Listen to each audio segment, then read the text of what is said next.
तो इस वक्त रोहन मित्तल हमारे साथ हैं और उनसे हम बात करते हैं। नमस्कार रोहन जी। नमस्कार। आपका बहुत बहुत स्वागत है। धन्यवाद सर। जैसा कि पता चला है आपने करोड़ों का पैकेज छोड़कर अपने व्यवसाय को कहीं ना कहीं अपने व्यवसाय में सर जा चुके व्यवसाय तो हैं। नहीं मैं बोलूँगा इसको, मैं एक बोलूँगा कि मेरा खुद का भी एक मन था कि मैं ऐसे कुछ काम से जुड़ूँ, जिसमें मैं कुछ समाज के लिए कुछ अच्छा कर सकूँ। तो व्यवसाय तो सर इसका मैं बोलूँगा, व्यवसाय शब्द नहीं दूँगा मैं, समाज सेवा बोलूँगा और बोलूँगा कि उसके बाद जाके जब ये समाज सेवा लोगों तक पहुँचेगी, लोगों को लगेगा कि अच्छी चीज़ है, सही लोग हैं, जुड़े हुए हैं, तो वो व्यवसाय में भी कन्वर्ट होगा। बिल्कुल। तो आपने इतना बड़ा फैसला, करोड़ों का पैकेज छोड़ा और आप समाज सेवा में आ गए, तो कहीं ना कहीं मन में कुछ तो बातें चली होंगी कि भाई आपका जो फ्यूचर है, अपने भविष्य को किस नजर से आप देख रहे हैं। बिल्कुल सर। सर मेरे को ये था कि मैंने 9 साल काम करा है सर, तो पैसा कमाना एक मोटिव नहीं रह गया था कि बिल्कुल। पैसा कमाना है, उसी से ही गुज़र-बसर होगा या फिर रोटी-पानी होगी, वो चीज़ नहीं थी। तो मुझे ये था कि ऐसा कुछ काम करते हैं जहाँ पे हम बच्चों से, समाज से डायरेक्टली जुड़ सकें, और वो पढ़ाई से बढ़िया क्षेत्र मुझे लगता नहीं कोई है। क्योंकि पढ़ाई ही हर चीज़ की नींव है, 9वीं से 12वीं की ये पढ़ाई।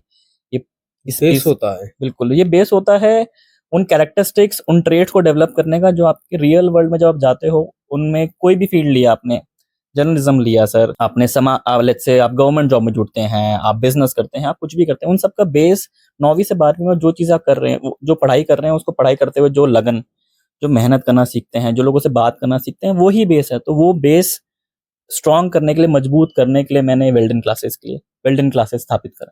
वेल्डन क्लासेस के नाम से भी जो आपका इंस्टीट्यूट है वो सेक्टर 16 में ही है। 16A में है सर। 16 में। अच्छा, तो लगभग कितना टाइम हो गया आपको ओपन किए हुए? सर हमने लास्ट ईयर अगस्त में ओपन करा था। अगस्त में ओपनिंग करी थी तो 2024 में। स्टूडेंट की स्ट्रेंथ क्या है फिलहाल?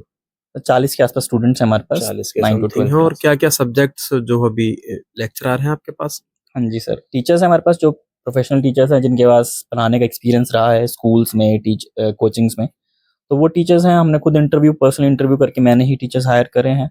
सब्जेक्ट्स जो पढ़ाते हैं टीचर्स, 9th और 10th में मैथ साइंस हम पढ़ाते हैं, और 11th 12th में हम फिजिक्स केमिस्ट्री मैथ्स और बायोलॉजी पढ़ाते हैं। बायोलॉजी पढ़ाते हैं। अब बात करते हैं आपकी जर्नी की। आपका जन्म कहाँ हुआ और कब से आपने जो जर्नी है, जो शुरुआत की, वो किस तरीके से की? जन्म मेरा फरीदाबाद का ही है, 1993 का जन्म है मेरा। उसके बाद मैंने स्कूलिंग सारी फरीदाबाद से ही करी है। डीएवी विद्या मंदिर स्कूल से मैंने पढ़ा है, डीएवी और विद्या मंदिर स्कूल से, दो अलग अलग स्कूलों से, 12वीं तक। उसके बाद हाँ। मैंने अपना बीटेक आईटी रुड़की से करा, उत्तराखंड में। तो 4 साल मैंने बीटेक अपना ग्रेजुएशन करा। उसके बाद मैंने अपनी कॉरपोरेट तो सेक्टर बीटेक फाइनल कब किया आपने? 2016 में, 2016 में। मई 2016 में ग्रेजुएशन करा मैंने। अच्छा, उसके बाद? उसके बाद सर मैंने दिल्ली एनसीआर में ही कॉर्पोरेट कंपनीज में, कंसल्टिंग में, एमएनसीज में ही जॉब करी 9 साल।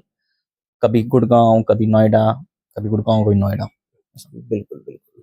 तो अब आपने एक फैसला लिया है और बात करते हैं आपके परिवार की। तो परिवार में कितने लोग हैं? सर परिवार में मेरे माता पिता हैं सर, हमारी दादी हैं, हम दो भाई हैं। मेरा छोटा भाई है, उसने भी अपना बीटेक आईटी दिल्ली से करा है, और हम दोनों की वाइफ्स हैं। मेरी वाइफ है जिन्होंने अपना पोस्ट ग्रेजुएशन इकोनॉमिक्स में जामिया मिलिया से करा है, और मेरे छोटे भाई की वाइफ है, वो डॉक्टर हैं, उनका खुद का क्लिनिक है 16 की मार्केट में ही।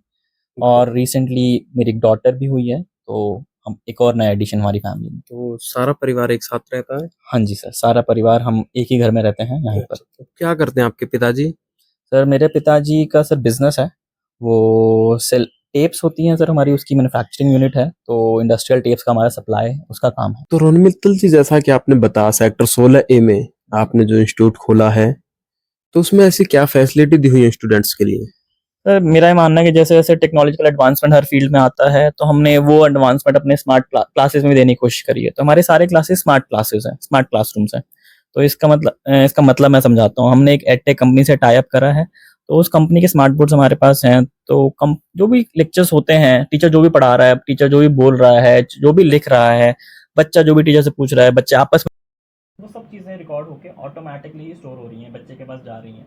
ये नहीं बच्चे को कहीं से कुछ डाउनलोड करना है, बच्चे को यहाँ पे ये जानना है, कुछ पेन ड्राइव में तो लेक्चर। मतलब अगर बच्चा 2 महीना 4 या 6 महीने बाद अगर वो देखना चाहे कि लेक्चरर ने मुझे क्या पढ़ा था, तो वो देख सकते हैं easily। देख सकते हैं सर। और जैसे आजकल बारिश का मौसम हो रखा है सर, तो हमारे पास बच्चे सर बहुत दूर दूर से आ रहे हैं। हमारे पास बदरपुर से आ रहा है बच्चा, हमारे पास सर सेक्टर 70 से बच्चा आ रहा है हमारे पास, डब्बुआ कॉलोनी से बच्चा आ रहा है। तो ये बच्चे बारिश के चक्कर में ना कभी कभी होता है कि बारिश भर गया सर घर के आसपास, हम बिल्कुल। कैसे हैं। हाँ। तो उन बच्चों के लिए भी हमने फैसिलिटीज़ दी हैं कि बच्चा घर बैठ के ही लाइव क्लास, सेम क्लास, जैसे टीचर यहाँ पहुँच गया, कुछ बच्चे हाँ, पहुँच हाँ, गए यहाँ पे बिल्कुल। आसपास के, तो बच्चे सेम क्लासरूम, यहाँ पर क्लासरूम तो हो रही है, बच्चा वहाँ से कैसे ज्वाइन करे, वो लाइव क्लास ज्वाइन कर ले। तो उसका पूरा का जो भी बोर्ड टीचर जिस पे लिख रहा है वो बोर्ड शेयर हो सकता है, शेयर हो क्लास दिख सकती है बच्चे को, बच्चा वीडियो कॉल के थ्रू, वीडियो के थ्रू बच्चों से क्लास में बैठे हैं, टीचर से इंटरेक्ट भी कर सकता है। ये सब चीज़ें भी हैं तो उसके। बच्चों को जैसे अलग-अलग कई बार रहता है ना, कई सारी बुक्स होती हैं अलग-अलग राइटर की, तो इस तरीके से कुछ सुविधा भी दी हुई है लाइब्रेरी वगैरह की? बिल्कुल सर, हमारे पास एक लाइब्रेरी है जिसमें हमने बुक्स भी दी हैं और कंप्यूटर्स भी हैं। तो बुक्स बच्चा चाहे तो इशू करा ले, और इशू करा के 2 हफ्ते बाद, 2-3 हफ्ते बाद वापस रिटर्न कर दे। उसके अलावा कंप्यूटर्स भी हैं, लेक्चर्स क्लास के बच्चों को यहाँ बैठ के शांति से सुनना है तो यहाँ बैठ के सुन सकता है। उस लाइब्रेरी को सेल्फ स्टडी के लिए भी यूज़ कर सकता है। जैसे घर पे बच्चा बैठा है, गेस्ट्स आ गए, हाँ, कुछ दोस्त आ गए, तो होता है कि वो डाइवर्जन आता है, वो पूरा का पूरा बिल्कुल। कंसंट्रेशन से पढ़ाई नहीं होती, तो यहाँ हाँ। पे वो चीज़ बच्चा उसका स्पेस का फ़ायदा उठाए और पढ़े लाइब्रेरी के थ्रू। यहाँ पे हमारे पास क्लासरूम में बच्चे की अटेंडेंस भी मॉनिटर होती है। बच्चा, पेरेंट्स घर बैठ के देख सकते हैं कि बच्चा यहाँ पहुँचा नहीं पहुँचा हमारा, उस ऐप के थ्रू। बिल्कुल। ये चीज़ें हैं। आपने देखा जैसा कि रोहन ने बताया कि कहीं न कहीं बच्चों को वो सुविधाएँ दी हुई हैं, अगर बारिश भी है, मौसम खराब भी है, घर पर रहकर भी ऑनलाइन क्लास ले सकता है और उसके लिए स्मार्ट क्लासों के साथ